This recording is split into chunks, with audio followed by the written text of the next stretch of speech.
മുഖ്യമന്ത്രിയുടെ മകൾ വീണ വിജയന് കുരുക്കായി CMRL എക്സാലോജി കരാറിലെ SFIO റിപ്പോർട്ട്. കുറ്റകൃത്യമായി പരിഗണിക്കാൻ മതിയായ തെളിവുണ്ട് എന്നാണ് കോടതിയുടെ നിരീക്ഷണം. കമ്പനി നിയമത്തിലെ 129, 134, 447 വകുപ്പുകൾ നിലനിൽക്കുമെന്നും കോടതി വ്യക്തമാക്കിയിട്ടുണ്ട്. വഞ്ചന, തെറ്റായ വിവരങ്ങൾ നൽകി തുടങ്ങിയ കുറ്റങ്ങൾ ചുമത്തിയതിനാൽ കനത്ത പിഴയും കുറ്റകൃത്യത്തിന്റെ ഗൗരവമനുസരിച്ച് 6 മാസം മുതൽ 10 വർഷം വരെ ശിക്ഷയും ലഭിക്കാം. വിവരങ്ങളുമായി ശ്രീകാന്ത് തിരുവനന്തപുരത്ത് നിന്ന് ചേരുന്നുണ്ട്. ശ്രീകാന്ത്, കൂടുതൽ വിവരങ്ങൾ. ശ്രീകാന്ത്. ശ്രീജിത്ത്, മുഖ്യമന്ത്രിയുടെ മകൾ വീണ വിജയന് ഉരുക്കായിരിക്കുകയാണ് നിലവിൽ CMRL എക്സാലോജി കരാറിലെ കോടതിയുടെ നിരീക്ഷണം. അതായത് കമ്പനി നിയമത്തിലെ 129, 134, 447 വകുപ്പുകൾ നിലനിൽക്കും എന്നാണ് കോടതി വ്യക്തമാക്കിയത്.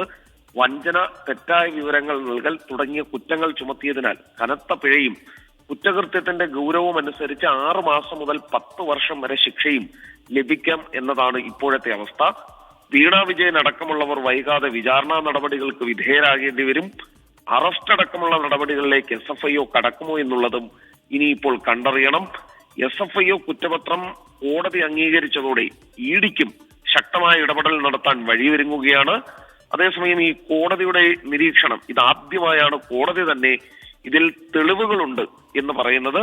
സ്വാഭാവികമായും മുഖ്യമന്ത്രിക്കും CPIMനും ഇതിൽ പ്രതിരോധം തീർക്കുക കുറച്ച് ബുദ്ധിമുട്ടാകും.